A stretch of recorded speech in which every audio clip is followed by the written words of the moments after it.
And I think we've sort of got a live illustration of this, the issue in this inquiry, actually, because I think, we all, like you say, if you can be in person and face to face, that's a good thing. But ultimately, if it's a choice between public health and that preference, then what seems to happen, and I'm not criticizing it, but what seems to happen is that public health comes first, doesn't it?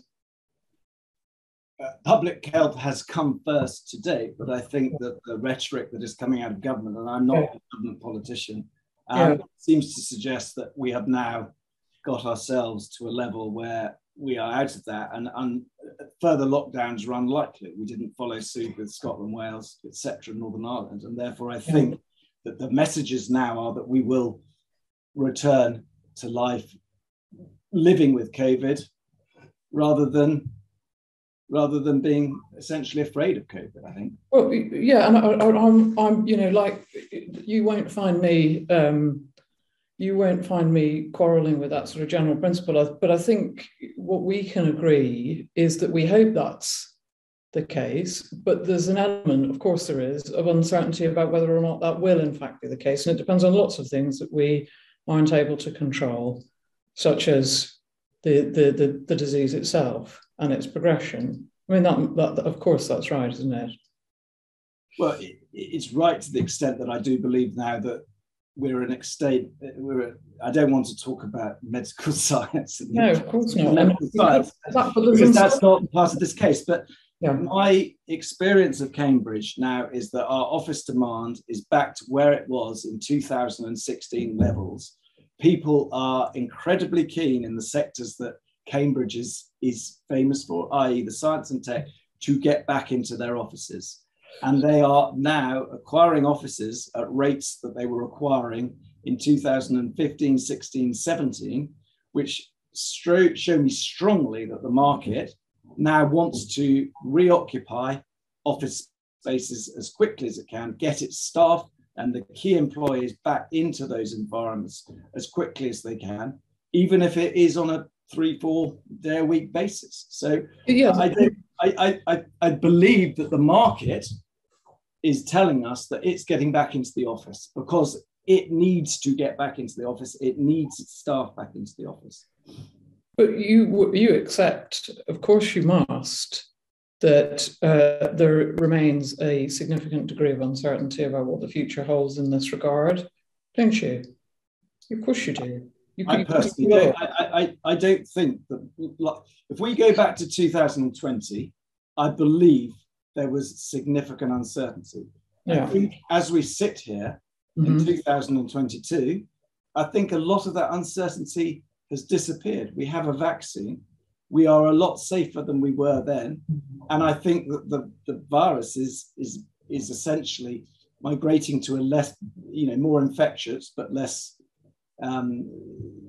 fatal ability, which will encourage people to come back into the office. So I don't think we are the uncertainty we were then. No, I hope you're right, but I know, I understand your position. Of course I do. We all understand the position that you're in, and I just though put to you on this that B1A in old money, office workers aren't they, among the most likely people in the workforce to be able to make that transition from working at work to working from home if need be? I think in many centres around the UK that might be right, but I think in the science and tech sector, the sector that is 80% of the Cambridge market, a lot of the creativity and productivity of these companies comes from having the key people in the same room or the same environment together, rubbing shoulders with other like-minded companies in that environment. So there is huge encouragement of both the people who work for these companies and the employers of these companies to get them back into the office as quickly and safely as possible. So I accept what you say in other centres, and talking to colleagues, I know that that is the effect where there is a higher degree of non-S&T workers, but Cambridge is a market that specialises or has a much higher degree of science and technology. Well, we'll come back to precisely what's proposed for the appeal buildings in just a moment. But it is necessary to reflect on this, Mr. Wise, because this is a case in which the office floor space, which has been sought, is displacing any element of residential use on this site, because it's said that office use is needed more. But in circumstances in which the pandemic has shown us, although we can do without our offices, we certainly can't do without our homes. Now that is right, isn't it? I don't think it is right for Cambridge. Let's turn to the evidence then in terms of what's happened to take up. Your main proof, turn within it if you will please to page 6.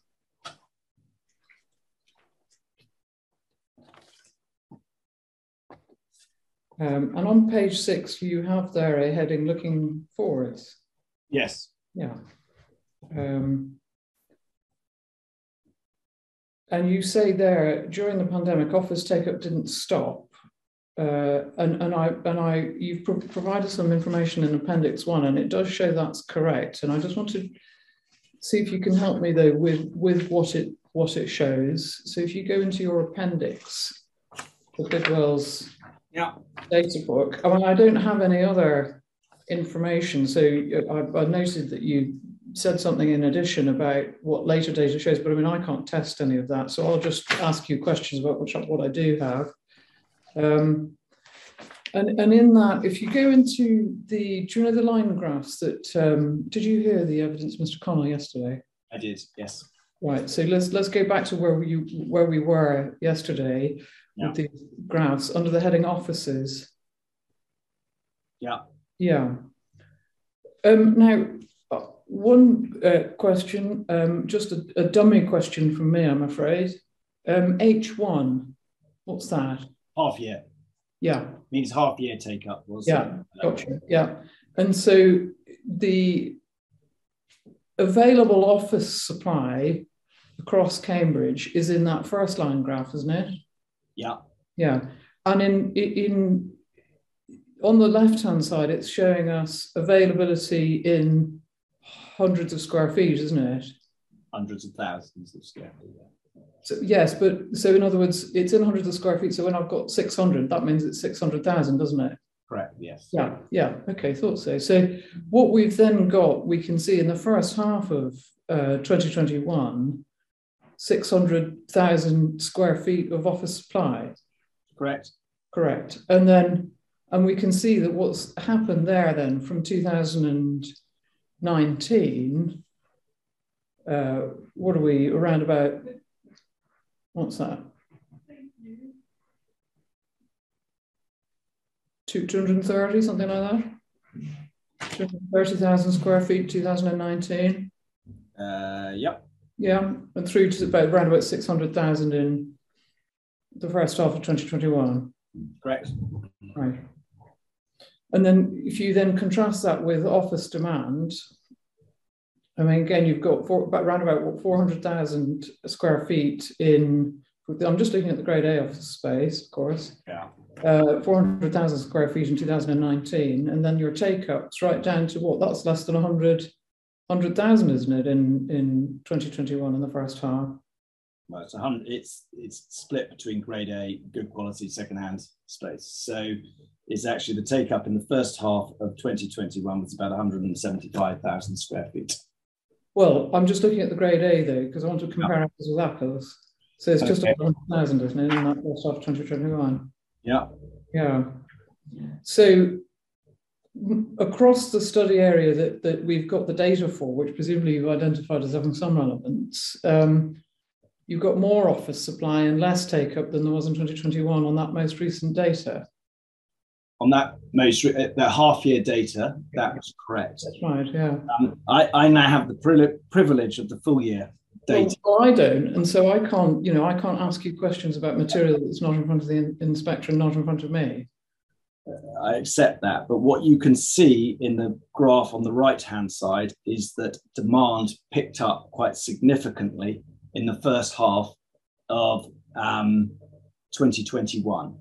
Well, not always takes. Not according to the office demand take-up figures, it didn't. That was the take-up, but the actual recorded demand, i.e. the unsatisfied demand, the number of requirements that are in the market that we record picked up quite significantly, which is shown in the third graph following the two that you've meant. So the demand went up to over 1 million square feet of unsatisfied demand for offices in the first half of 2021. And there is always a lag between demand coming to the market and that demand converting into take-up within the market. And of course, some will never convert into take-up at all. Some will never convert up to take-up, but what we've seen at the end of the year is that take-up for offices was 597,000. Oh, sorry, right up. I haven't got any indication in the material in front of me that that's the case. My proof said that our latest information would be available in January, and we've now got data. It's not published yet, is it?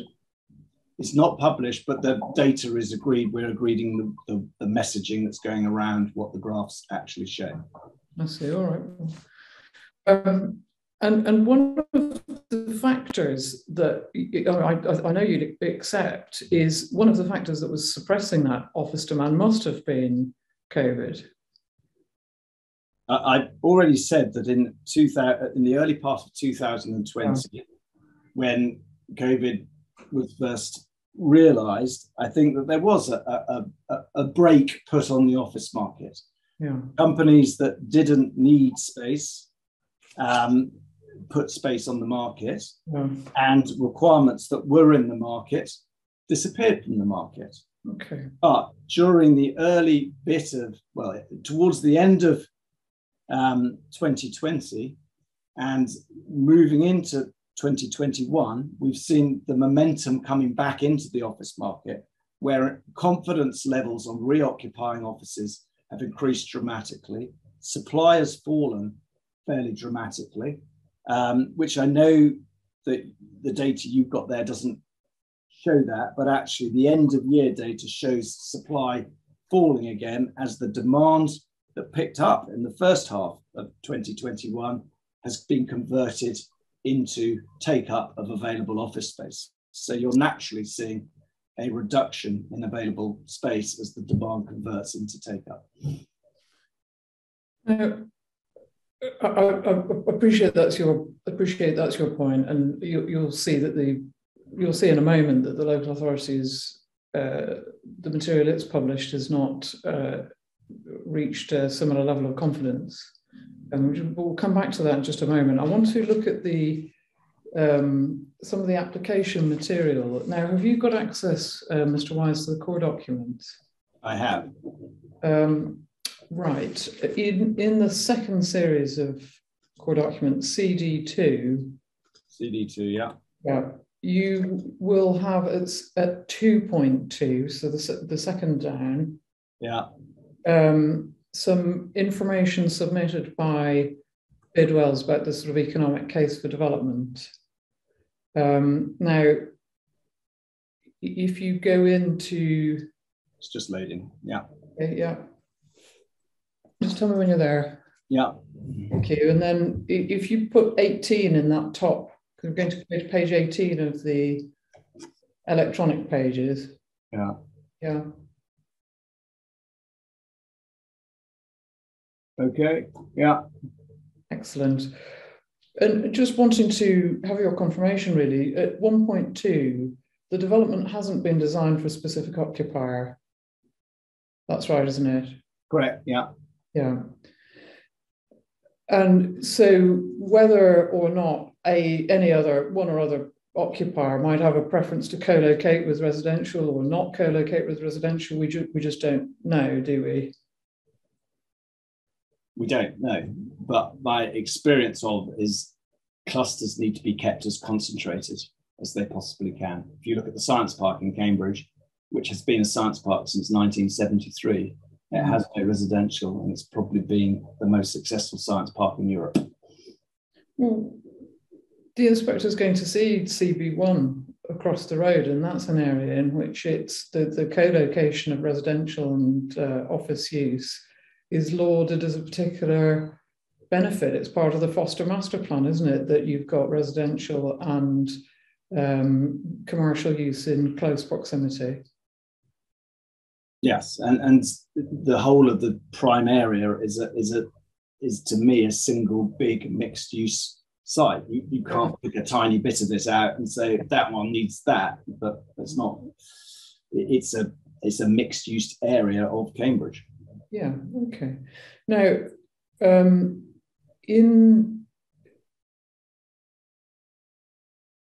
2.6, do you see 2.6 to 2.7? Yeah. What was being said was that the impression was that 2021 will see a strong bounce in demand. I mean, we've had a little exchange about that. You're saying some later data, presumably you're saying some later data shows that. Exactly. Yeah, I see. But we go to the Savills conclusions, which were being, I suppose, really relied upon there, and go through to 61, page 61 of the document.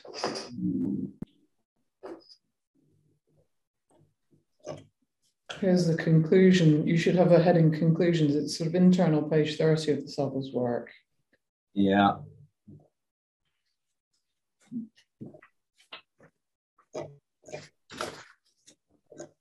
Page 61 of the electronic. Yeah. Yeah.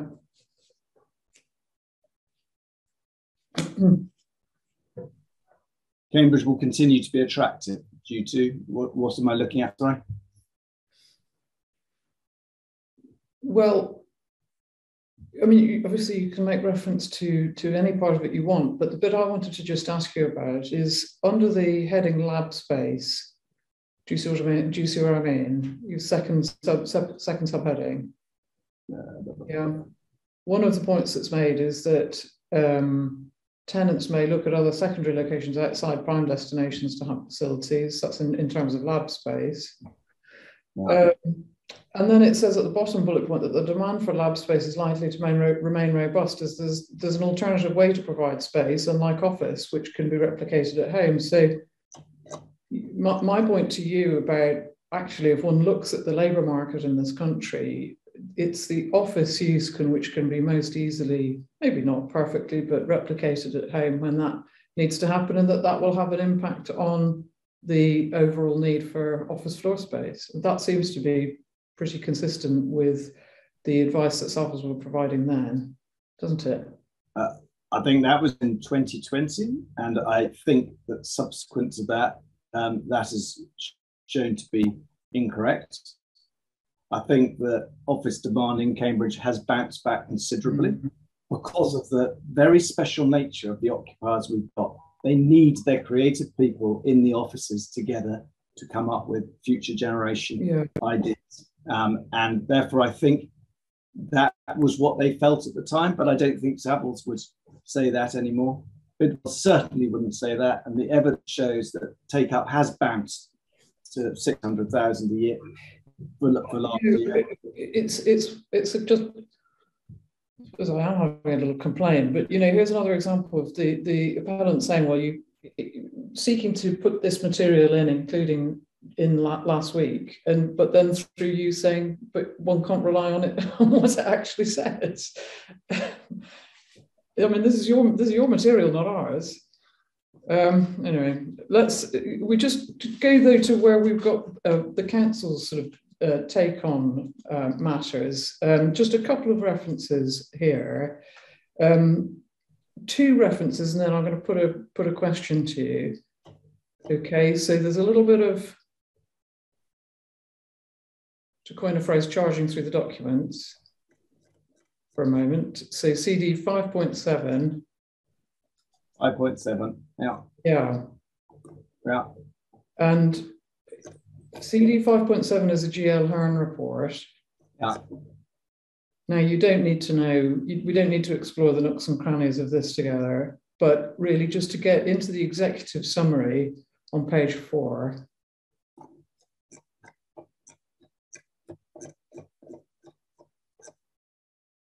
Yeah. So the report comes with a bit of a health warning, as you can see, because what GL Hearn are saying is it's recognised that further updates may be required in due course when the medium-term implications, if any, are clearer in relation to employment, land and economic development in the Greater Cambridge area. So as at that time, it was recognised that, you know, some pretty careful thinking is going to have to happen before reaching final conclusions about the medium-term implications of COVID, if any, on things like the need for employment floor space. Yeah. But it does use the word "if any." Yeah, if any. I mean, I'm not making any secret of it. That was the first reference, and then the second reference before the point. There's a topic paper from the local authority, a jobs topic paper, which accompanies the emerging local plan. And that's a jobs topic paper is at CD 5.13.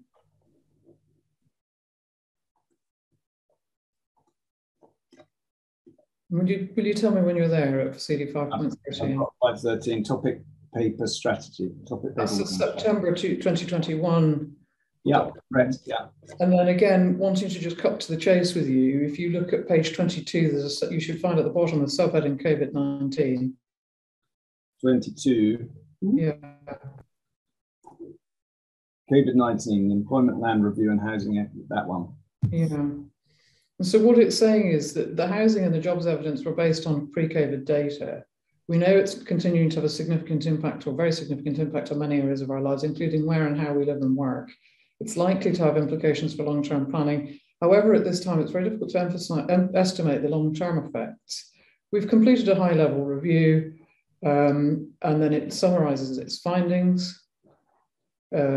And some areas, sectors have been affected, some have not. And then it remains unclear how ways of working changes will impact on floor space requirements, employment and housing at this point.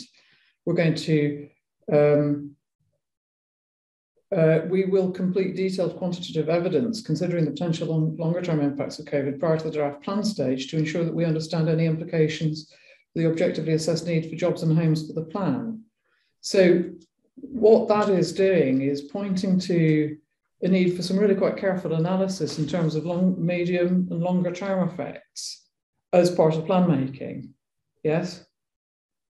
That's what the local authority are suggesting, yes. So then just stepping away from all the detail of that, Mr. Wise, and just thinking about this, the last time there was certainty in terms of future planning was actually around about the time you got the adoption of a little bit after as well, but in 2018 you did have some certainty, didn't you, about the best way to resolve competing demands between jobs and homes. That was in the local plan in 2018, and that's exactly what it did, isn't it? Didn't it?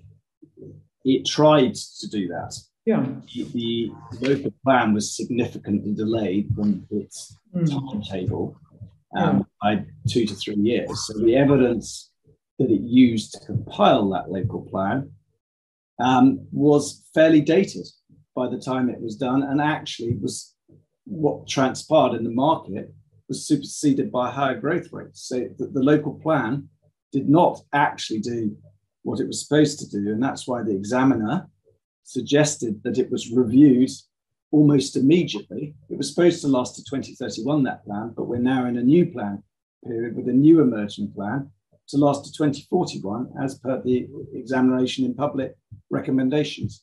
Well, every plan's got to be reviewed now every 5 years anyway, so I'm not sure what difference that makes. But anyway, there it is.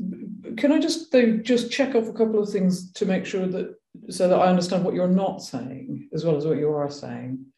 I mean, one point, you're not saying, are you, that office floor space is needed more than affordable housing in Cambridge? Are you? I think it's needed as much as affordable housing in Cambridge. I'm not saying, I'm not a housing specialist. No, you're not. So I can't comment, but I know that there is an acute shortage of office supply and pipeline supply coming through in the core central Cambridge market and the wider market for that matter.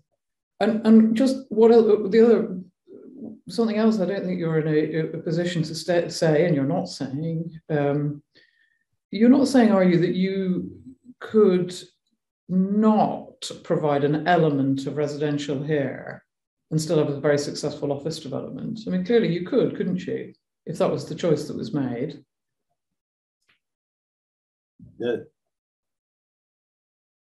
You could do anything, I'm sure, but actually the acute shortage in Cambridge at the moment is offices, and that's what we need in that prime area. So that is where the acutest shortage is, and that is, as I have said, I believe, a risk to the future of Cambridge as a key R&D European hub. And the reason I put to you that you could obviously have an element of residential here and still have a very successful office development, and to be fair to you, you've not disagreed with that. But the reason we can agree, is because residential and offices, they're not incompatible uses, are they? We're not talking about sort of heavy industrial or distribution or something which should have some incompatibility with residential, are we? Well, I'm an office agent, so yeah. I can't really comment on offices. I look at that central area as a significantly mixed-use area, and I see this as one of the key commercial hubs that can come forward. And I think its use as a commercial is much more, its requirement as a commercial hub is much more acute than from what I've heard on residential, but I can't comment. I mean, how much office floor space is proposed as part of this development? Just under 300,000 square feet. And where have you got that? Because we've got quite a number of different floor space figures. Where have you taken that from? From the architect's plans. I see. And the plans and the areas are stated in Mr. Brooke's report as well, I believe. Okay, yes, thank you, that's helpful. Now, but you're not giving evidence, I don't think, that there's any particular magic in the amount of office floor space which is proposed, are you? I mean, there's no, or are you? I mean, the amount of office floor space is come through the design process to create what I believe is a fantastic opportunity for Cambridge, and it's come through that iterative design process, which has then calculated ultimately the lettable area that we'll have. But it's not, so in other words, because it's not, obviously it's not designed for a particular occupier, it's not that 300,000 square feet or it just won't work or nothing at all. I mean, it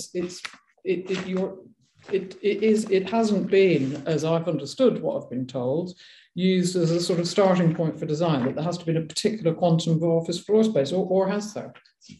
Yeah, we're not designing for a particular occupier in mind, which we've already said, but we are designing a building that will suit the science and tech industry moving forward, or, and that may be one occupier, it may be a number of occupiers, almost certainly will be a number of occupiers. But I mean, if you look at Mr. Brooke's evidence on this, so if you take up his proof, and then when you have it go in at page 6, please,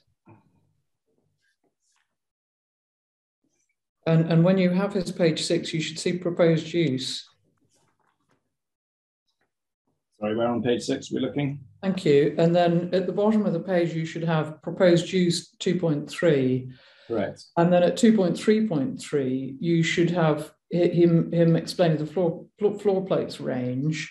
Yeah. And he says that that's intended to appeal to a range of occupiers with the potential for corporate tenants to consolidate operations on a single floor plate, take multiple floors, subdivide, lease to smaller businesses to a minimum size of 650 square meters. So it's not the case, as you've confirmed already, that one's talking about necessarily one or two occupiers. You could have multiple, but what of course that means is there's no magic in the floor space provided, and actually if you had an element of residential here, wouldn't necessarily make it any less attractive, would it, if it could be designed well?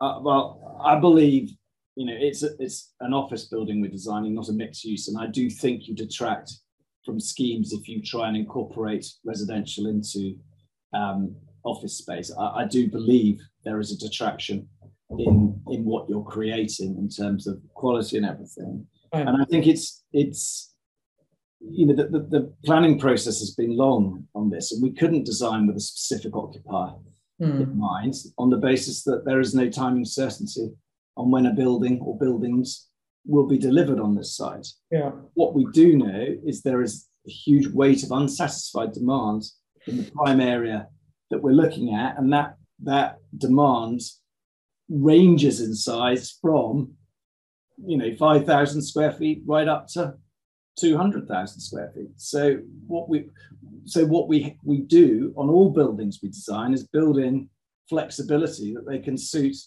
a number of occupiers, because even if you've got a single occupier that takes a building, they may wish to sublet some of their space. So you need to create floor plates that are both dynamic, divisible, and capable of accommodating the S&T uses that we are targeting. All right. Well, I mean, that wasn't the decision wasn't taken to incorporate into the design of the site rather than the design of the buildings an element of residential, and there it is. Okay. Thank you very much indeed, Mr. Wise. Those are all the questions I have for you. Thank you. Thank you for that, Ms. Murphy, and very interesting information you provided there, Mr. Wise. I don't have many questions, but a lot of the arguments put to you relate to working from home versus having a sort of communal office space. And the particular market in Cambridge relates to more specialist science and technology uses. Can you perhaps give me a bit more of a flavour why, in your views, these might be less amenable to a home working solution, if you like? Yeah, no, absolutely. I think what you've got is some of, coming from the university, whether they're attracting around the world global talent to places like Cambridge. And those people function much better when they're in the same environment together and mixing with others that are working in similar environments. So that the thought process of clustering is to get lots of people in a small area to create accidental collisions, and 2 and 2 makes 5. And I think that's really very difficult to replicate in the particular market we are through Zoom or Teams, etc., because you just don't have the same warmth of feeling. You don't open up, you don't accidentally bump into anyone on Zoom. It's all premeditated. So I think what a lot of the science and tech companies in Cambridge are suffering is not having their creative talent in that space, not having their creative talent mixing with other people in similar fields of industry. And that, I think, is the opportunity that everyone wants to get back into in Cambridge to maximise its potential. And I understand all that, actually. Yeah, that's very clearly put regarding sort of spontaneity and creativity, if you like, that benefits from face-to-face contact. Are there any other sort of practical issues? I'm thinking perhaps more in sort of equipment and that kind of thing. I think, buildings need to now be designed so that they have a greater fresher air intake, opening windows when everything historically were sealed boxes, which will actually lead to a change in office design, how the offices are fitted out to ensure that people are distanced, if we go back to distancing, but can still interact safely.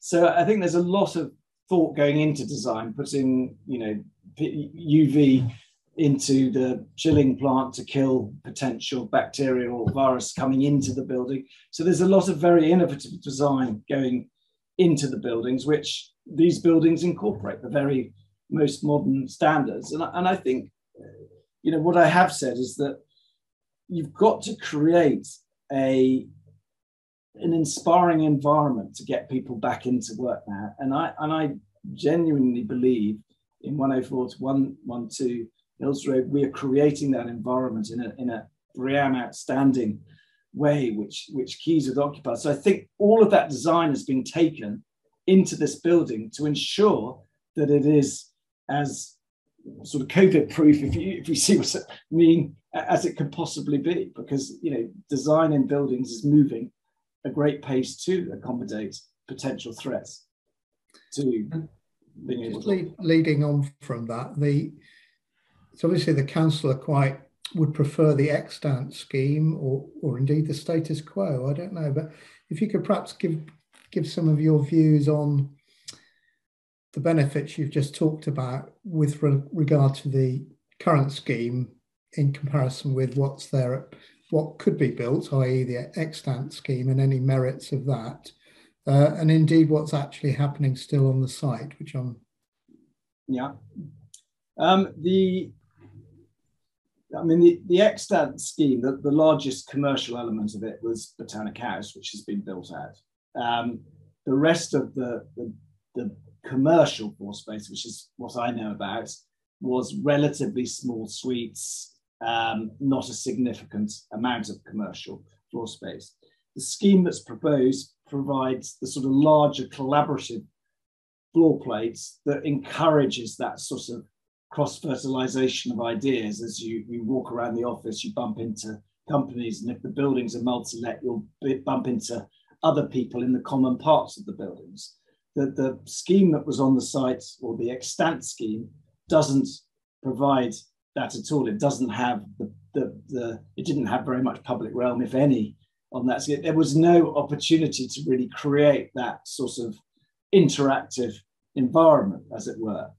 On site at the moment, you have a very sad-looking Betjeman house now that is, built in the 70s. It is slowly being deoccupied, and really and truly, it's fallen into it's not really worth refurbishing it. You've got the Flying Pig, that's obviously very much discussion. There's a site where the other pub used to be at, and then you've got Francis House, which again has been subject to much discussion. Francis House is currently occupied by Siemens, who are the largest significant occupier left on site, and but they're in a building that was built in the 80s.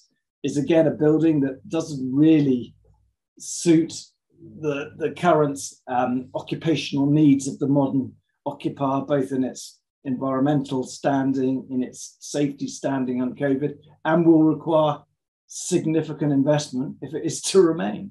And I personally think it's quite unattractive, but I know that's been subject to discussion as well, so I'm not... It's been subject to discussion indeed, yes, it has.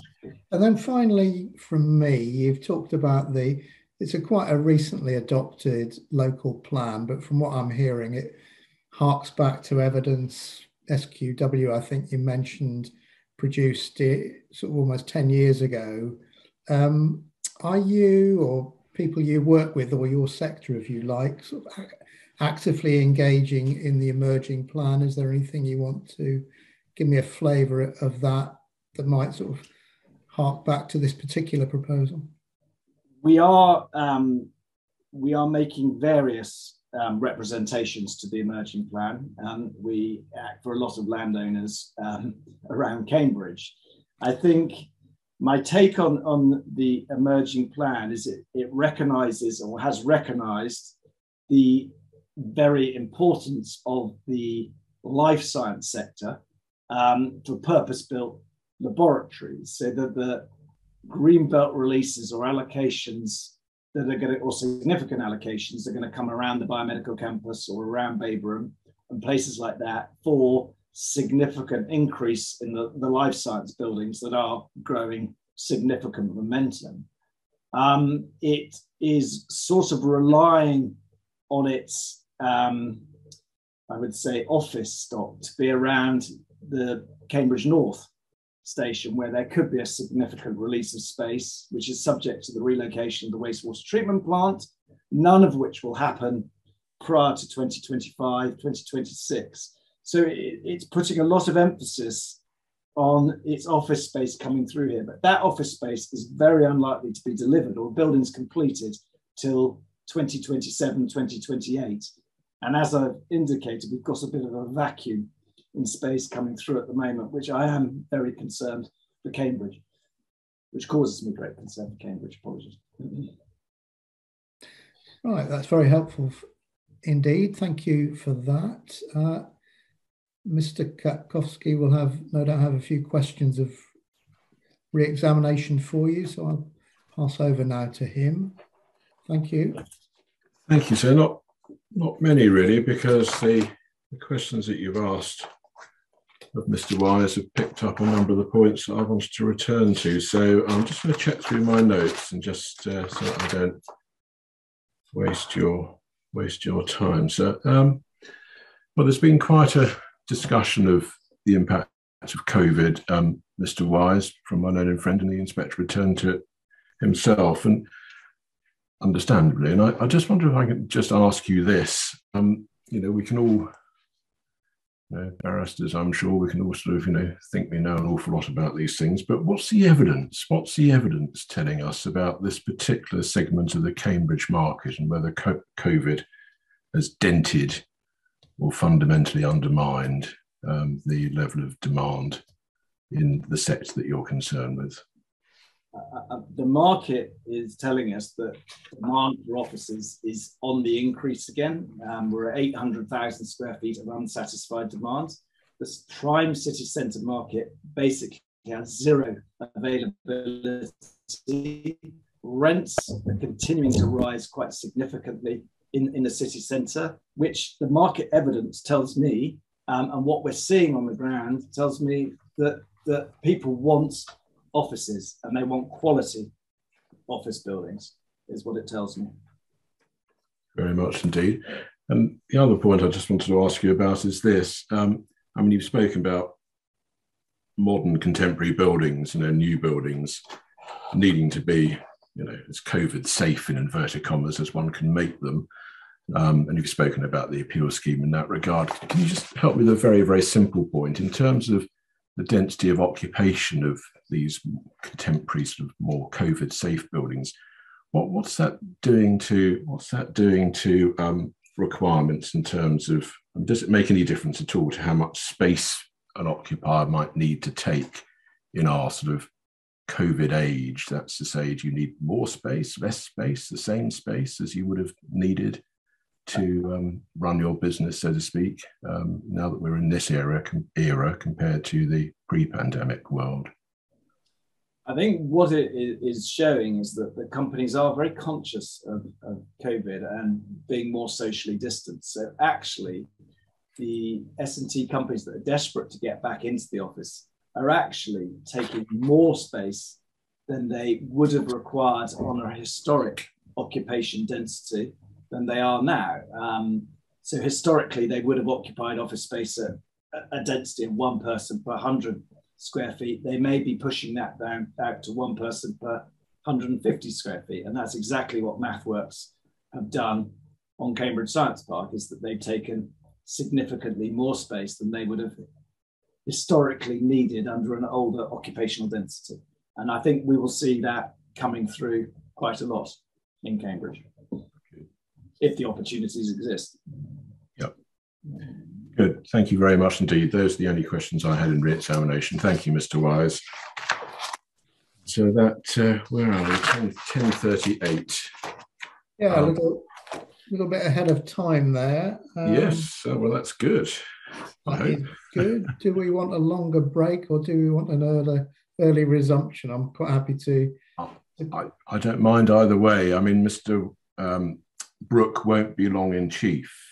No. And my learned friend would be a bit longer in cross-examination. That's fine, obviously, than she originally thought. That's no problem at all, of course. But okay, I think we've got bags of time in the day to accommodate all of that. Okay, let's have a longer break and then keep some time rather than confuse people. So I will adjourn now at 10:40, thereabouts, and we will resume at 11:30. So thank you for your contributions, Mr. Wise.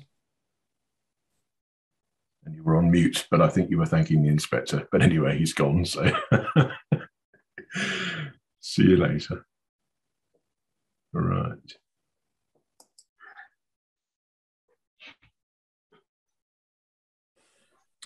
11:30, so I will resume the inquiry. When I hung up just before we adjourned, I was advised that Mr. Koletsky had his hand up, and I'm afraid I didn't spot that. Same here, sir.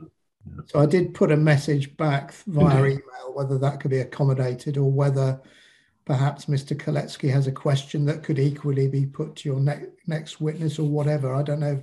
No, well, Mr. Wise, I understand, hasn't sort of jetted off to do whatever, something else. So I gather Mr. Wise is around somewhere. Here he is. So, Mr. Right. Brooke, I wonder if you could just pop your camera off for a moment, Mr. Brooke. Sorry to delay you, but thank you. My fault for not noticing. Not at all, sir. None of us spotted the hand going up. So, Mr. Wise, there you are, and there's Mr. Koletsky as well. So I shall mute myself. Thank you very much, Mr. Koletsky. You had, I think, if you could frame whatever your point you wish to elucidate in the by means of a question to Mr. Wise, that would be the best way of doing things. So, well, the only way that I can quickly do that is to invite him to comment on or object or contradict what comments I am making, if that is acceptable. Yeah, okay. Yeah. Right. As Mr. Katkowski said, and I think it's been spoken about already, the market has been fundamentally changed by COVID. My understanding from friends, I've spent all of my career, I'm retired now, in science and tech computing of one kind or another. So I speak from some experience anyway, although it may be slightly out of date. But from what I know of Silicon Valley, the large tech companies are still going to home working. My other point is, and I want to make this quite categorical, open plan offices are not high quality offices, no matter what kind of building they're in. They're distracting, they make it difficult to concentrate. And I think the difficulty of concentrating is more important than the occasional and spontaneous face-to-face contact. The other thing is that fortunately, Mr. Wise is an expert in both office and laboratory accommodation. And this is a genuine question, is because in my view anyway, science and technology offices need to be very often very near laboratories, would any of the proposed buildings be available or be convertible easily to a laboratory space? Is there enough provision, for example, for a lot of cryogenics, a lot of high power cooling equipment for quantum computing, if it comes to that, in 5 or 10 years? And that's not at all clear. So going on to should we just pause there? Would you mind, Mr. Koletsky? Because we've got three points already. So what do you think? Shall we give Mr. Wise an opportunity to respond to those three? I think so. Yeah, another?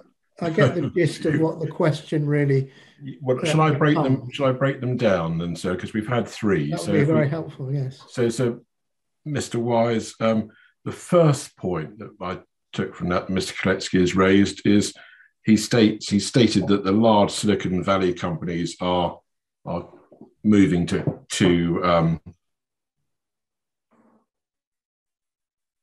forgive me, are moving to a situation breakdown. Yeah. But forgive me. Well, sorry, sir. I'm just trying to read my notes now. Home working, I think. Home working. That's right. Yes, that's what I thought. I wrote something else. I think I had a bit of a brain freezer. Anyway, so the first point then, large Silicon Valley companies going to home working. So would you like to just answer that, Mr. Wise? Then I'll do Mr. Koletsky's second point and I'll do his third one, and then we'll hand back to Mr. Koletsky. Yeah, I think the evidence that we're seeing in Cambridge is that the office market has come back very strongly over the last 12, 18 months. And we currently have significant unsatisfied demand for the centre of Cambridge, where occupiers want to get back into office space, new companies want to come in, and companies want to expand. So I don't think what's happening in Silicon Valley is being borne out by what we're seeing in Cambridge. All right, thank you. So the second point was that open plan offices are, this is Mr. Kletsky speaking from the heart, I suspect, open plan offices are not high quality. Not quite. Can you help us with that, Mr. Wise, please? I mean, I think most companies now work in a much more open plan format to what they did a number of years ago. And I think most companies have established that is a better way for those companies to work.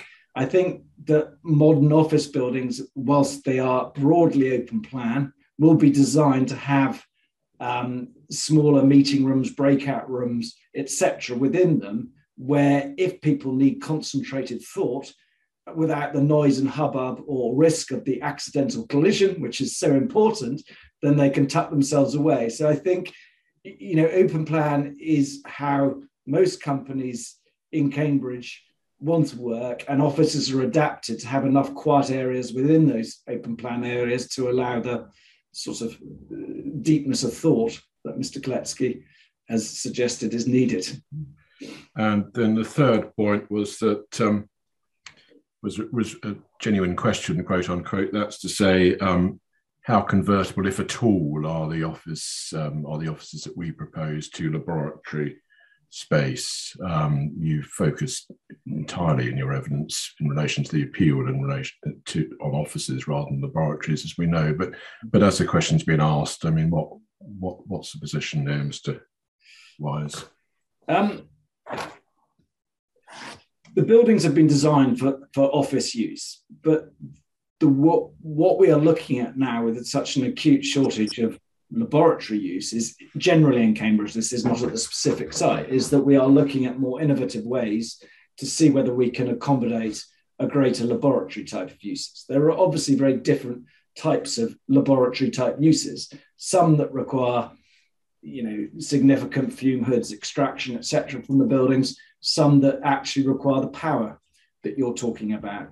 The ones that require the power don't usually need the slab to slab heights, and they need significant cooling and power to run the quantum computing you're discussing, but actually can be accommodated in an office building. So it isn't impossible. The issue you come onto is BREEAM, the BREEAM rating we're going for, the power that's required to run those uses then hits your sustainability credentials. So it's a sort of circular argument, but there are certain laboratory type uses that could be accommodated within this development going forward. Right, thank you. So I'll shut up now. So Mr. Kletsky's got some other points. So those were the first three. I do indeed. Thank you very much, Mr. Katkowski and Mr. Wise. Okay, going on to more general outlooks. The business quarter existed before, of course. It was not as modern, but it did exist before, and I think you'll agree with that. Even before the existing so-called Deity buildings in the Station Road were built, there were offices there in terraces converted from residential use. That's just a remark. Now, flats, you mentioned the global map of science and technology enterprise. Flats are on the global map, I would suggest, are they not, as well as businesses, because new grads coming out of the university who wish to stay in Cambridge will need to live somewhere, and university accommodation will no longer be available to them. So that's one point. The other point about these accidental creative collisions is the university obviously is a major source of creativity and so on in science and tech, but the only university laboratory in the immediate vicinity is the botany one, the Sainsbury Lab. As far as computing and physics are concerned, that's all in West Cambridge. As far as life sciences are concerned, that's a little bit nearer, but it's still out in the Addenbrooke site, a couple of kilometers away. Would you like to speak to those two issues? I think there were three actually, because sorry. I know the first one you said, well, that was just an observation, but I think we best give Mr. Wise the opportunity to say something about it. So we do the same routine. The first of the 3 points, the further 3 points, Mr. Wise, was that there was some form of business quarter before CB1 came along, if you like. It wasn't as modern, quote unquote, and it was in converted houses, quote unquote. So, I mean, I know you've been working the Cambridge market for 20 years now, so just help, please, with that. I mean, the inspectors also explained he's been backwards and forwards to Cambridge over the years, so perhaps he'll recall things. But can you just help, Mr. Wise? I mean, I was born in Cambridge, so I can remember Station Road a long time ago. I mean, what I would say is the Cambridge market has evolved significantly since the sort of 70s, which I guess is when I can originally remember it from. And it's evolved where companies now are much larger, requiring much bigger space than they did to carry out the purpose of their business. The clustering effect has brought in companies that are global rather than probably in the 70s. It was much more of a local type economy, which I alluded to, which sort of lasted in the older buildings on Station Road, the Jupiter, the Leader, the Daedalus, the Demeter houses, which all used to be there. Cambridge rubbed along with that type of building right until, the early 2000s. And then clustering, the importance of the university was significantly put on the map, and homegrown talent grew, so that the office stock that existed then wasn't fit for purpose for the new wave of companies that essentially came in, or indigenous Cambridge companies that wanted to grow. They wanted to grow beyond the sizes of the and beyond the quality of the offices that existed at that point in time. And the second point, I'm not too sure how much you're going to be able to help us, but the point that was put was that flats are also on the global map, quote unquote, as well as offices, because new grads who wish to stay in Cambridge, need somewhere to live. I'm not sure the extent you can help us with that, but far away to the extent you can.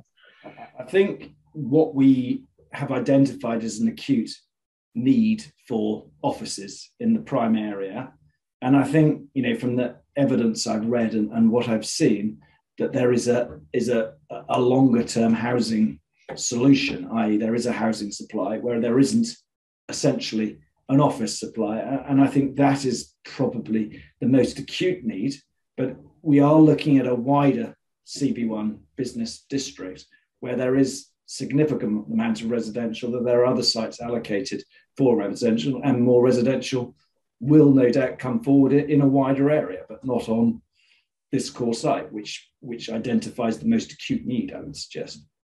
All right. Give me, Wise and Katkowski, right. I would just like to interrupt here. I am not aware of any additional housing planned on the actual CB1 and Triangle site.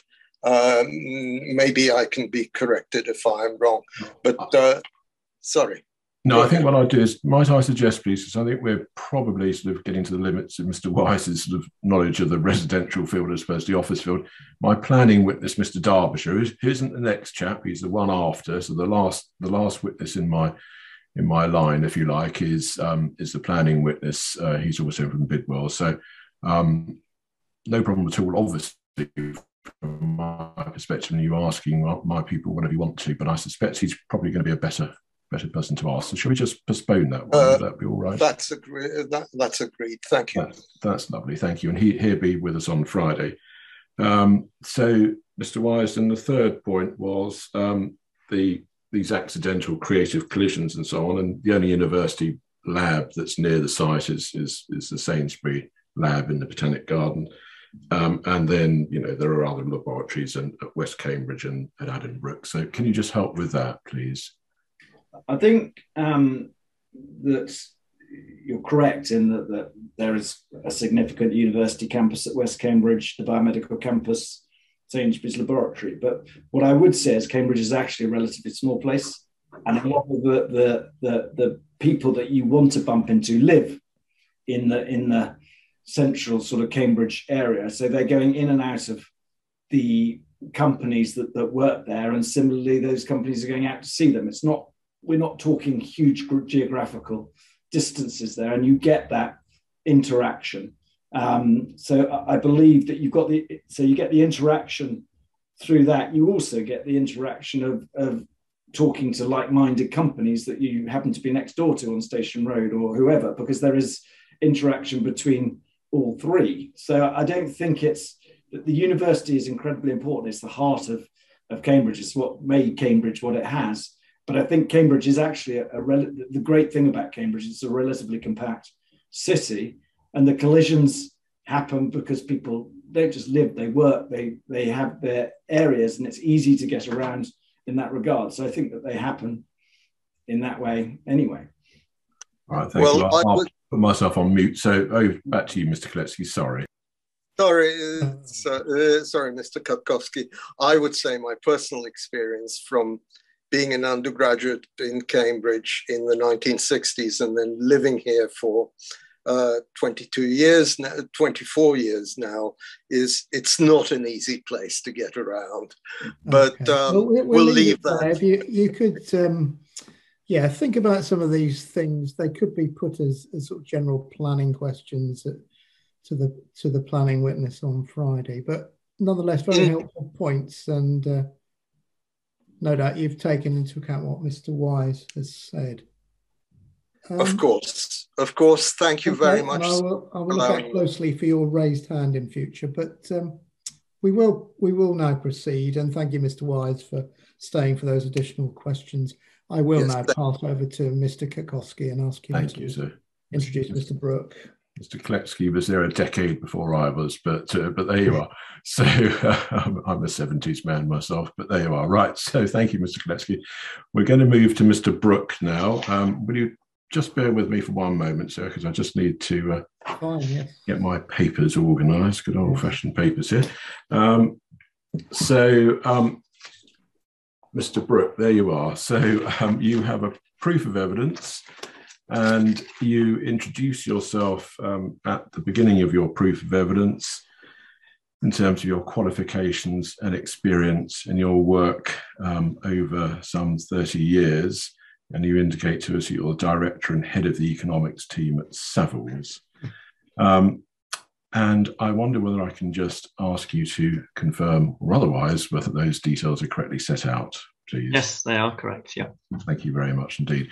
Now, if we've got your proof, you helpful, if I might say, set out your key conclusions both at the beginning and the end. So on page 2 of your proof, you set out your key conclusions in paragraph 1.3.1 at items A through to H on page 2. And readers will see that they're a mixture of points concerning the need for offices in this particular area and more generally in the city centre. And you make a number of points about those. We've heard a lot about this obviously just now from Mr. Wise. And you also deal with matters that, that if you like, don't fall at all within Mr. Wise's remit, and those are the wider socio-economic benefits of the proposals. So I wonder whether we can just, we've heard a lot about offices so far today, I wonder whether we can just spend a few minutes, if you like, on the socio-economic benefits that you discuss in your evidence, not only in terms of the work that accompanied the planning application, but then also updates to that work that you've carried out in the context of this appeal, as you set out in your evidence. So just to set the scene, we know that we heard from the council's planning witness yesterday, Mr. Connell, and he very helpfully explained to us that the significant weight he gives to these various socio and economic benefits, jobs, for example, GVA, that significant weight is the highest level of weight that he had in his sort of scale of weighting. So that was a very useful clarification from him. So I just wonder, please, whether I could just ask you to sort of give us an overview as to whether you would agree with Mr. Connell that they deserve such weight, and if so, why? Yes, no, I do agree with him, and I think they should be given significant weight. I think that's for a couple of obvious immediate reasons. So one is the significant employment generating potential of the scheme. I mean, just even on the site, you're talking about almost 3,000 jobs, and then because of the nature of the activities, they're likely to have particularly significant multiplier effects, and the appraisal that was submitted with the application estimated those multiplier effects would feed through to 3,400 jobs for Cambridge, and then 6,100 jobs for Cambridgeshire, including Cambridge. So the significant job generating potential from the scheme, and also significant gross value added. So basically the main component of gross value added is what people are paid, and how that then feeds through to other in the supply chain and the opportunities for people to earn income from that. And so there we'd estimated £110 million per annum gross value added addition for Cambridge. So it's even more for Cambridgeshire. And so those benefits are substantial. And then in the update to the report that was submitted with the planning application, I pointed out that there's quite a lot of research and guidance that the UK government itself issues that suggests that there could be the benefits could be even more than that, and many of the things that Dick Wise was saying earlier on sort of fit very well with that. The importance of these world-leading companies, and it's these world-leading research-orientated companies that particularly the academic research concludes particularly are likely to have those higher multiplier effects, and both in terms of jobs and GVA. Thank you very much indeed.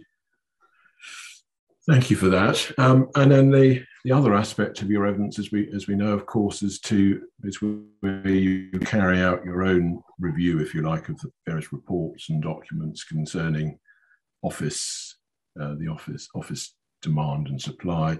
And if we just have those key conclusions on page 2 to hand, I'm just going to pick out 3 of them, and I'll ask you a question briefly about it. So in your 1.3.1 item B, you're quoting from one of the council's own documents. In fact, we dipped into it earlier on today, the G. O'Hearn Employment Land Review, that said of this prime central area that's where there's the most severe supply pressures in Greater Cambridge, most severe, quote unquote. Then on the basis of your own work at item C, you refer to there being a pressing need for new office development, particularly in the city centre.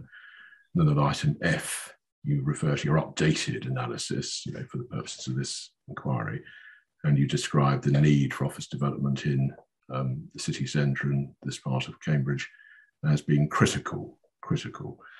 So I just wonder whether the evidence that you've heard at this inquiry to date, and you'll know that Mr. Connell dipped his toe a little bit into the waters in relation to this, and we've just heard from Mr. Wise at some length.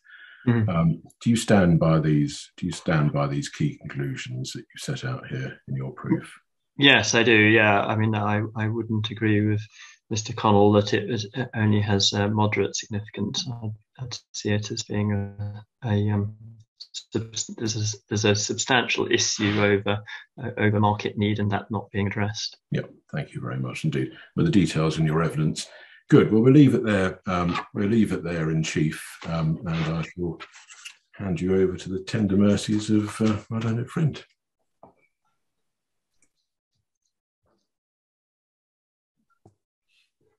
Thank you. Good morning. Yes. Morning. Morning, Mr. Brooke. Want to start, please, by going into your evidence at paragraph 1.3.1. 1.3.1. So you've got at page 2.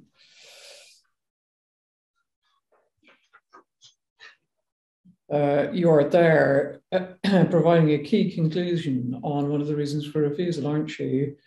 You are saying that the reasons for refusal and the council statement of case, in your view, don't adequately weigh up the overall contribution of the site to policy objectives and the relative importance of commercial and housing development on this site. Now, I think I've understood it correctly, but your evidence is directed to that, is it? Providing evidence about the relative importance of commercial and housing development.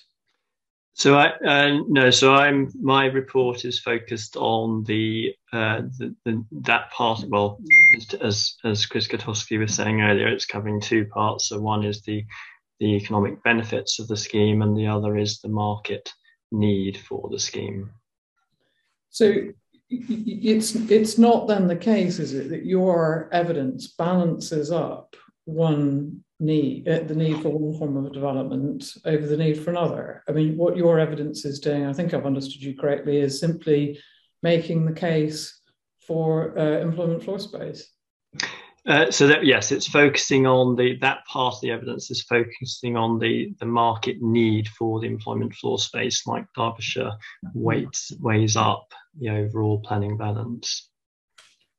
Yeah, and so what we don't find in your evidence, certainly, is a balanced approach to the policy and the reports that you cite. In terms of the relative importance of the need for commercial floor space versus housing.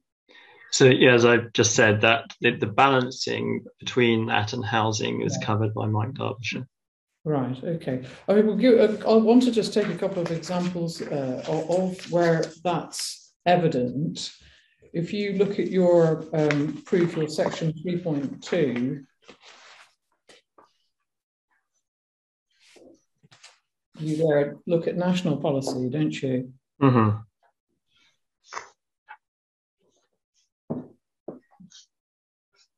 Now, you're there making particular reference to the parts of the framework which concern economic growth. But of course, you'd recognise, wouldn't you, that there's an entire section of the framework devoted to delivering a sufficient supply of homes. Indeed, yeah. And as far as the Cambridge local plan is concerned, your section 3.3, you've picked out, haven't you, in terms of the spatial strategy for Cambridge, of the strategic objectives. You've made reference at your 3.3.3 to 10, which is about supporting economic growth, but equally you'd recognise, I'm sure, that strategic objective number 8 is to meet the housing needs of the city within the sub-region, wouldn't you? Yeah. Yes, yeah, I haven't got that immediately in front of me, but I take your word that that's what it says, yeah. Yes, it does, yeah. And as far as the extant scheme is concerned, it's no part of your evidence, as I understand it, to provide a comparison of the appeals scheme in terms of its benefits with the extant scheme? No. No. So you understand, though, I think, that the 156 residential units were, there was planning permission for 156 residential units, yeah? Mm-hmm. Did you knew that, did you? Yes, yeah. Mm-hmm. Right. And of those, 63 would be affordable homes. Mm-hmm. Yeah. You're nodding, so I take it that that's you knew that. Yeah, I was aware of the extent scheme, yeah. And you don't doubt, do you, that there's a pressing need for affordable homes within Cambridge? It's not something that that's within the scope of what I've looked at, so I can't comment on that. Do you know how many affordable homes were delivered in the last monitoring year in Cambridge? No. No. It was 199, so less than 200. Yeah. Again, yes, I haven't got that information to hand, so I'm taking it forward. Didn't you, a chapter of the environmental statement looking at the socio-economic effects of the scheme, didn't you? Sorry, say that again then. You weren't you responsible for the socio-economic chapter of the environmental statement? Yes, yeah. And isn't the extant scheme a scheme which the appellant would construct it, but for the unless they get planning permission pursuant to the appeal? I'm not the right person to ask about that. I know it has been discussed previously. The appraisal that we did of the socio-economic impact was assessing the existing the existing situation on the site with the proposed scheme.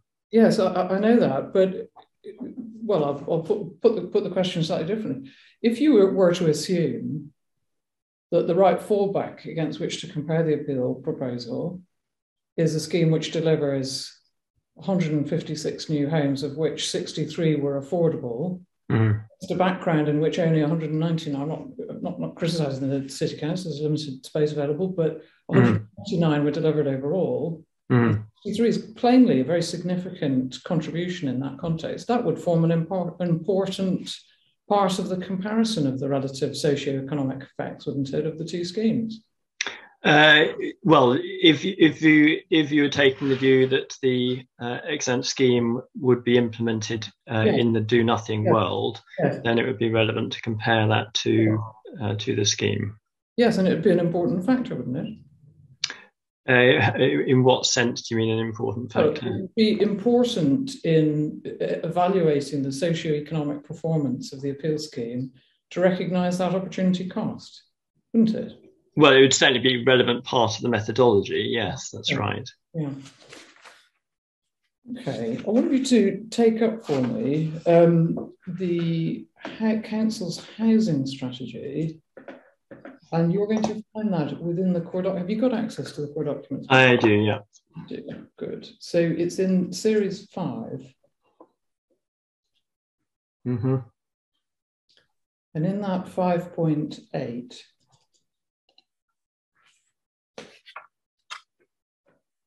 yeah. Yeah, and then when you have that, if you go to page 8,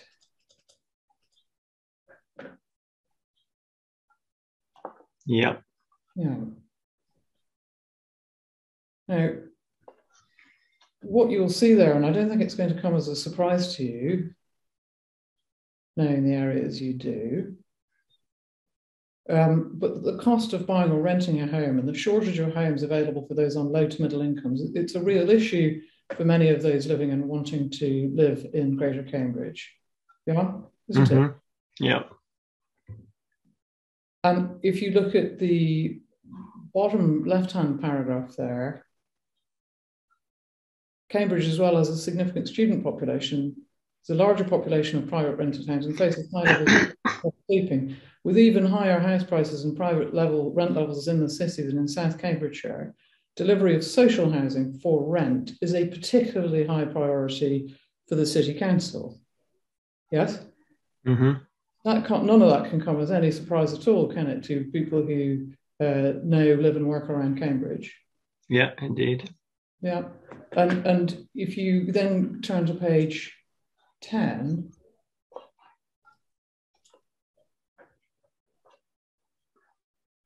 under the heading economic growth, do you have that? Thank you. And then look down, please, to the bottom left-hand paragraph. It starts whilst. Do you see that? Yeah. Whilst strong economic growth brings with it great opportunities for international recognition, investment into the area and local employment, it also creates challenges in terms of high housing costs and the ability to find suitable, affordable accommodation within close commuting distance to places of work. So there is obviously a relationship between jobs and homes giving rise to a particular affordability challenge in this area, isn't there? Yes, I mean, I think obviously what that depends on is the supply and demand for employment space and the supply and demand of for housing.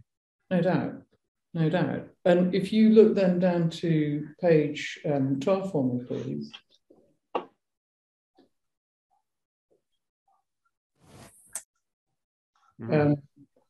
Reflecting there on national policy, page 12 of that page, it's explaining there, isn't it, that the housing strategy sits within the context of a wide range of national strategies and policies. And it says that housing issues have risen up the national agenda over the last 2 or 3 years, with the main focus around boosting supply to support the economy and meet housing demand, as well as increasing home ownership. So, in other words, the economic growth objectives are not necessarily in competition, or should be seen as in competition. Housing is needed to support economic growth, isn't it? Yes, I think, I mean, the key word there is support. I think the ultimately the growth that feeds through to people having jobs comes from the economic activity. And so what you then see in the local plan, entirely aligned with the housing strategy, I would say, is jobs and homes being provided in tandem. That's what the plan is aiming for, isn't it? Yeah, well, I mean, overall, my understanding of its intention is to strike the right balance and respond to economic opportunities and provide houses. Yeah. Now, we are dealing here with Prime Minister Wise's evidence, a highly desirable but physically constrained area, aren't we, in this prime central location? Highly desirable office location, you mean? Yes, but physically constrained. Highly desirable for economic development, but it's physically constrained, isn't it? Well, it's an area of Cambridge, yes, in that sense. Small area. It's a very small area of Cambridge, isn't it? Yeah. In a small city, it's a small area of Cambridge. Yes, you could put it like that. Yeah. And CB1 was planned, wasn't it, to respond to economic demand, and it's been very successful. Yep. Yeah. But given its size, it's unlikely, isn't it, that anything of the same scale will come forward in future. Within the prime central area, there's a limit to how much development can continue to take place. Well, I mean, the situation will obviously evolve and over time. So I mean, yes, so that there'll definitely be further development as this scheme illustrates that come forward, and over time the dynamics of exactly the boundaries of that may well change. Yeah, I mean, and the local plan, the 2018 local plan, I mean, it's not that this was unknown. Any of this was unknown to the local authority when only in 2018 it adopted its plan. I mean, I think you're acknowledging that. If you look at your 3.5.1,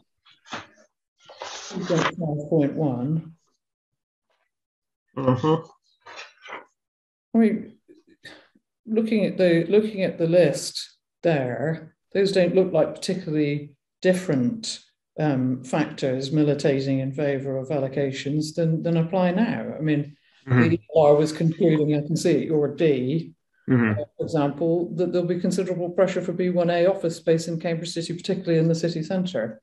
So all of that was known, wasn't it, when the council adopted the allocations that it did? Yes, in the context of the situation at that time.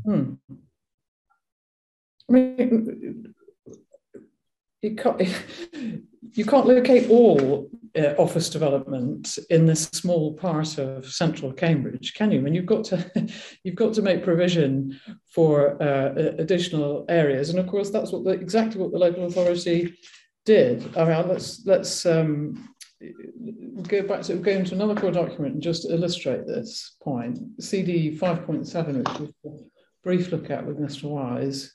When you've got it, CD 5.7. Yeah. Para 3.72. What page is that, sorry? Good question. I'll give that to you in a moment when I've found it myself. 3.72.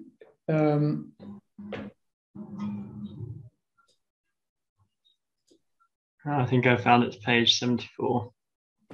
There, exactly, with beautiful synchronicity. There we are at the same place at the same time. Information technology and communications in this sector are distributed across Cambridge City Centre clustered near the railway station and at established business parks, particularly the Science Park in Northeast Cambridge and the Research Park at Land Beach, the Innovation Park, St John's Innovation Park, Cambridge Business Park, Camborne Business Park to the west of Cambridge. So cluster benefits arise, I expect, for the reasons that Mr. Wise explained, in that you've got a well-connected small city. So it's not the case, is it, that everybody's got to locate in this small area of Cambridge at all, is it? No, of course not, and I don't think any of us have said that. And you know, as Mr. Wise has said, there's the biotech side of Cambridge is mostly clustered in locations on the edge and outside Cambridge. So that's not the point. I mean, the point we've been emphasising is that the sort of the more sort of maths and so on type tech activities that are along in CB1 particularly want to be located in that location, and that is where the demand is strongest in Cambridge, is to be located in the core area. Well, so you've got a confined area, got high levels of demand. I accept that. It's no part of my case to suggest otherwise, but it's nonetheless perfectly reasonable, isn't it, to avoid sort of mono use. It's perfectly reasonable to insist on a mixed use for that area, isn't it? Yeah, overall, and I think that's what you know has been said before, but is probably more covered by Mike Derbyshire, is that the overall area is a mixed area, and just because you've got a mixed use policy doesn't mean that every building and development needs to be mixed use. It means that it's mixed use overall. Yeah. Okay. Well, as you said, I'm quite happy to take that up with Mr. Derbyshire. Now, I just wanted to turn to your section 7.5, which I must say came as a bit of a, should we say, it was rather additional to what we had expected from your evidence, your 7.5, which is, don't think it'd be unfair to describe it as pot shots at the council's evidence base for the emerging local plan, because you're here making a range of, I think, what amount to criticisms of the council's the GL Hearn report on which the council's based its emerging local plan. I mean, was it intended as such, or? It's obviously in the context of this appeal, and some of the key points I'm making there are that the purpose of GL Hearn, which is to inform the local plan, is not the same thing as the relevant evidence to consider this appeal in. There's an overlap, but some part of the point I'm making there is the differences in definitions and approaches that are relevant, in my view, to consider here. Well, let's think about this for a moment. The council is quite happy to accept that there's a need for office floor space in this area. It's not contentious, and it attributes significant weight to the economic benefits arising from the scheme. So in that context, can I just have your help on this? Are you expecting the inspector to tolerate a sort of mini local plan examination, evaluating the strengths and weaknesses of the emerging local plan's evidence base?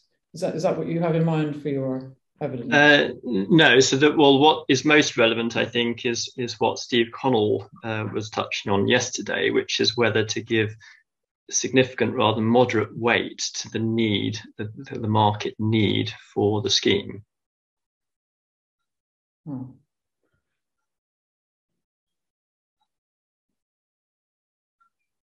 So just to be clear, I mean, you are raising, aren't you, a range of criticisms of the GL Hearn report. Is it your view that it is a reasonable and proportionate approach for the inspector to have to reach conclusions about those criticisms in order to... So the point that I'm making is that if you took GL Hearn numbers at face value, and obviously you need to remember that we wrote this proof without knowing the details of what was going to be in the council's proofs, you could conclude that there wasn't strong demand for office space in Cambridge. And so what I've set out there is why in my view that would be a misleading conclusion to draw. Well, I think we have a series of criticisms. I'm going to evaluate them with your help, and unfortunately take the inquiry time needed to do so. But it does seem slightly unhelpful way to proceed in circumstances in which we've got a great broad agreement as to the way in which this plays in the planning balance. But you'll appreciate I can't leave these criticisms unchallenged. Unless you say to the inspector, he just need not follow the points that you've made, need not reach conclusions on this. Well, as I say, I think the key question is whether to give more of a moderate weight to the market need for the scheme. All right. Well, we let's take up your CD. Let's take up your paragraph 7.5.8. Mm-hmm. And your first point is that you've got reservations about the use of labour forecasts as a basis for employment, land and floor space demand estimates. Mm. Now, you don't say there, but I'm sure you'll agree that it's that the PPG doesn't, in fact, does it set out a detailed methodology to be followed in such work? No. No. You accept that from me, or you don't? Yeah, no, I do accept that, yeah. So there's no definitive single way, is there, to do these things? No, I agree, that's right. Yeah, different ways have different characteristics and pros and cons. Indeed, that's fair. And GL Hearn is a respected consultancy, isn't it? And they evidently think that the way in which they're doing it, they've chosen to do it's appropriate. I couldn't answer for them, but I assume that's the case, yes. Oh, yeah, it must be. And they're certainly not ignorant of the fact that there are different ways of evaluating a particular requirement. I mean, we can see that if you go into the report that we were just in, same one, CD 5.7, page 96.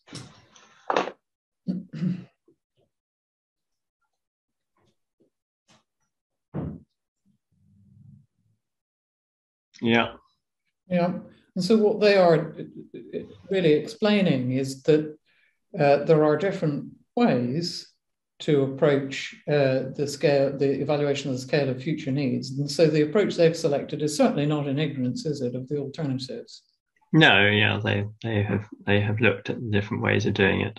Yeah, and they'll contend it's sound. I mean, for example, the use of labour demand forecasts, as I understand it, that's appropriate for assessing office needs, which are to labour demand. I mean, that's their view, isn't it? Clearly, it's a way that's often carried out, not just by them but others, as I've touched on in my proof. It has drawbacks to it that mean that it's not necessarily a direct reflection of what the need for floor space is. Well, it's not. It's in a sense, there's a debate to be had. This isn't to have it, and their view is the contrary position to yours. Well, yeah. So I've set out in paragraph 7.5.8 why I would place less weight on that as a method, and why I would place more weight on looking at past trends and thinking about factors that could affect it in future. So, I mean, I think to be clear, what I'm presenting in my proof is my professional view and judgment, having worked on preparing employment land reviews for many years and worked on for developers on looking at employment land matters. And they would contend, doubtless, that using past trends would be more appropriate for assessing industrial needs, less connected to labour demand. So, but in a sense, wherever one falls on that line, you would accept, I suppose, would you, that their conclusion, their approach is a reasonable one to take? Not in the context of the numbers they're coming up with, because the numbers they're coming up with are so different from what the actual data is showing in terms of the take up in recent years that I have concerns about that. Well, they defend and explain their use of their labour demand forecast, and I don't expect that this inspector will find it profitable to determine essentially that local plan examination matter. But what I think we can agree is that the emerging plan is going about the business, isn't it, of identifying the land needed as identified in that work. Yes, and I think that, I mean, this is one of the points that I've made in the proof, is that there's a difference between the land that's needed and as you say, we can debate whether or not that's right, but I think that's maybe not the main point I'm making. The main point I'm making is that the more relevant question is how much new floor space is needed, and that's not the same question as how much more land is needed. And what the emerging plan is doing, having considered the available evidence at this stage, is retaining the M44 allocation, including its residential requirement, actually. Isn't it? The existing local plan. No, the emerging local plan. Emerging local plan. Yeah. Having reviewed the information available to date, continuing the M44 allocation, including its residential requirement, isn't it? Yes, I haven't got the wording in front of me, but broadly speaking, that's my understanding. Yeah. You then turn to factors not explicitly taken into account in the Gill-Hearn work. Now, that's, if I may say so, quite a careful formulation, because I think implicit in it is acknowledgement that they may well have taken account of those factors, but you haven't found a clear indication that that is so. Is that right? Well, if we go through each of the ones in turn, I can check and answer that. About each of them in turn. I'll do that in a moment. But the heading suggests to me that you're accepting that they may well have taken those factors into account, but they perhaps haven't said so as clearly as you'd like. I think as I say, I'd need to, if we go through each in turn, I can say whether or not I agree. I think some that's right, and others I think it's probably not right. All right. Okay. Well, the first is actually an old chestnut, isn't it? That but whether or not the right basis upon which to make an assessment is, as you suggest, I mean, that is, again, preeminently a local plan examination matter.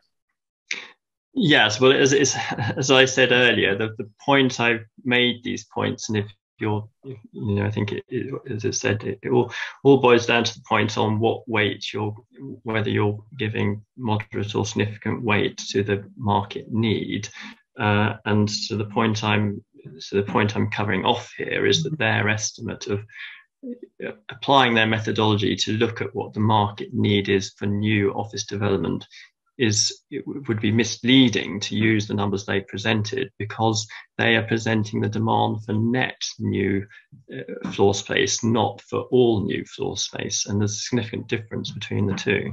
Okay, so let me just be clear about this. You're not saying, are you, that they have adopted the approach they have in ignorance of the issue that you've articulated there? No, what I'm saying is that because the work is for a different purpose, they haven't focused on that. So they have focused on what is the need for allocating new land. That's a different question to what's the need for floor space. There's quite a lot, just as Hills Road illustrate, significant amount of the new development will be redevelopment of existing sites that aren't necessarily new allocations. Now at B, we've got a different point. You are saying that the Gill-Hearn work takes account of the need for a floor space vacancy margin. It doesn't take account of the need for development land availability margin. Now, what the work does, in fact, is, or rather what the council does, is it provides a very substantial supply in order to meet the framework's requirement for plans to be positively prepared. So, for example, the KS3 central scenario is at 416,000 square meters, but the study recommends planning for the higher scenario, which is incorporating a 30% buffer. So it's not that you don't have a buffer, it's just that they approach it in a different way. I mean, I think in the scheme of things, this point is, it's not the key point I'm making, but the key, just to clarify, the point I'm making there is that they haven't, when you're planning for a local plan, you should be planning for the supply of land so that at the end of the local plan, you don't have no land left. You still have some undeveloped land. And that's what the 5% is. And they haven't, in my understanding from reviewing the evidence, they haven't planned for that. Well, they would contest that, and for the reasons that I've just explained. But again, not one I don't think. But... Well, so I think that's a different point. I understand what you're saying, and that depends on what judgment you take on what demand is. So, on the basis of them assuming a high demand scenario, they have then not allowed for 5% extra land supply at the end of the plan period. No, they've just done it. They're just the intention is to just do it in a completely different and legitimate way.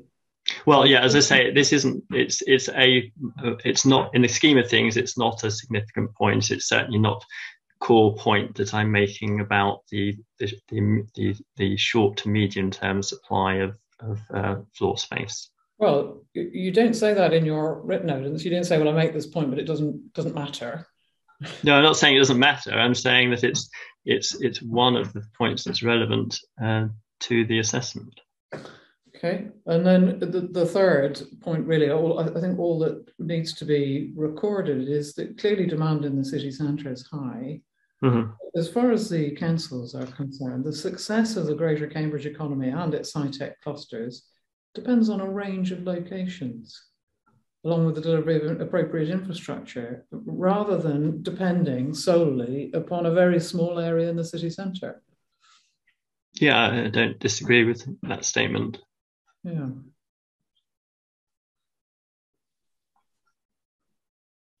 Okay. I just want to ask you some questions about just what pipeline information you've included. Just basic questions so that I've understood them. You'll understand that Mr. Connell didn't take any point on this, the information that you've included. So I just want to understand your table 7.7 on page 40.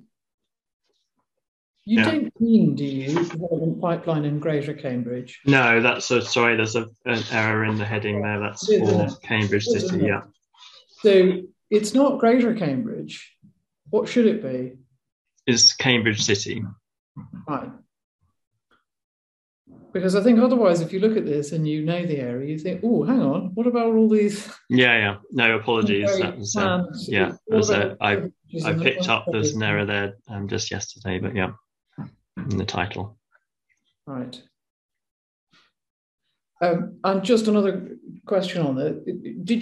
Have you thought, or see that where you've got this from? You've drawn from the Glenigan's construction database and the GL Hearn, the GL Hearn work, the council commission work. Have you sought to agree that with the city council's officers or to check it with them? No. It's been prepared in coordination with Bidwell's as well. Though. And you don't suggest in your evidence that it's comprehensive. It's well, as far as I'm aware, it covers all of the key schemes that are coming forward in Cambridge City. Should it include, sites that we've mentioned at the inquiry? It's focused on the. What if I just finish the answer? Sorry, yeah.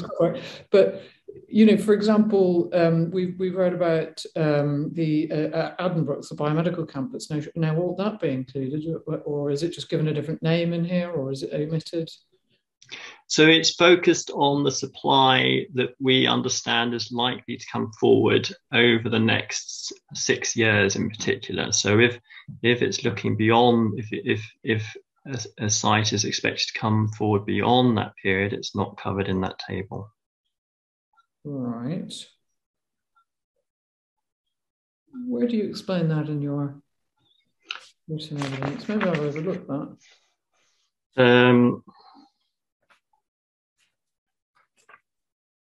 So it's not all pipeline supply. No, it's not all. It's focused on the short to medium term.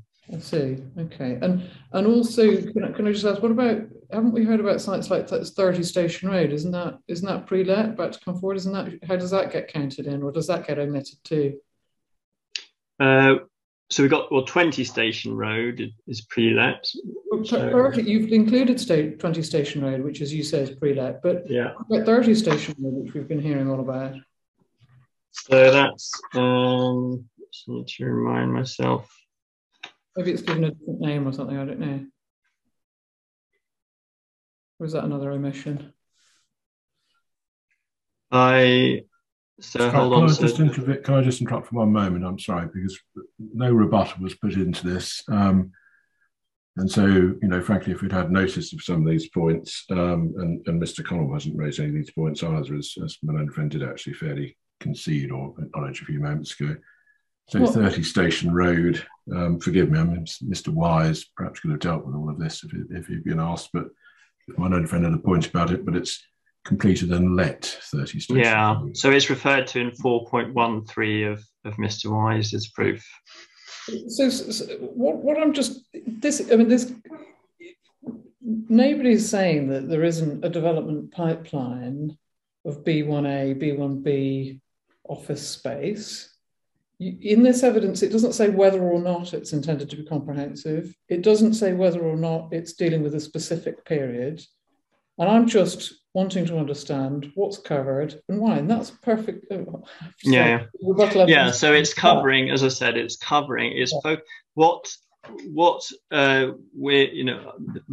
key point I'm making is that in the short to medium term, so up to 6 years from now, there's a significant mismatch between supply and demand of schemes that are likely to come forward in Cambridge for office development. That's the key point that I understand that. I'm testing what you've said here. Mm-hmm. As I've understood what the answer that you gave before my learner friend contributed, 20 Station Road is a subject of a pre-let, is it? I believe so, yes. And well, as I said, and 30 Station Road that you were asking about is covered in Mr. Wise's. It is, proof. but not in this table. No, that's right, because what I've covered here is space that is not yet occupied. So this is what this is focused on.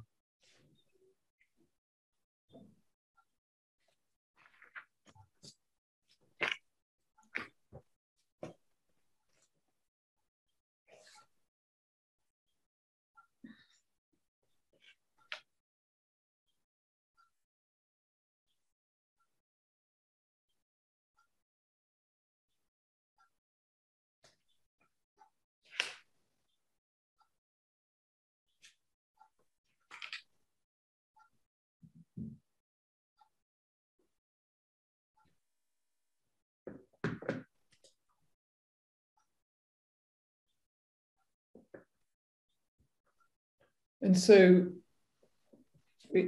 thank you. I think that probably just helps. That I think we query whether that would certainly require correction. And I think are you now accepting that it would also require some clarification in terms of the period it would cover? Well, the period it covers is shown in the last column. So that's where I've explained where each of the schemes is assumed to come forward. Well, yes, I take the point. You've included estimated completion dates, but what you've not done is said the period that I'm looking at is whatever it is. Okay. I can't. Yes, if I haven't said that, apologies. That is the reason that I've done that. Okay.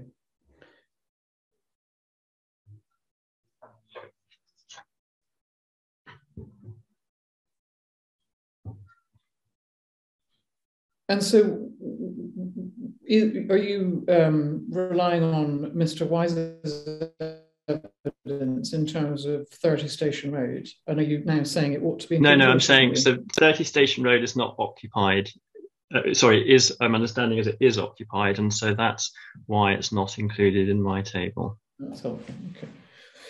Thank you. And so just go back then to where we were in terms of the emerging plan. It is balancing, isn't it? I think you'd accept the need for jobs and homes in a similar way to the way that the 2018 adopted plan did. Well, yeah, of course, there are things that need to be weighed up and decided how to handle in the local plan process. Yeah. And you've accepted, rightly, that the M44 allocation is continuing to insist, or continuing to include a requirement for the provision of housing. And that is a reflection, isn't it, of the way that the council has balanced up development requirements in this particular area of Cambridge on the basis of all of the currently available information, isn't it? Well, I think you're straying outside my brief, which is to assess the need for the office development. And I think that's straying into questions for Mike Derbyshire. Well, I'm very happy to put those questions to Mike Derbyshire, and he's got good notice of that.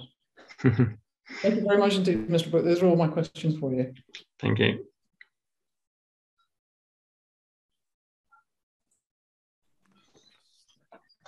Slow on the draw with the unmute as usual.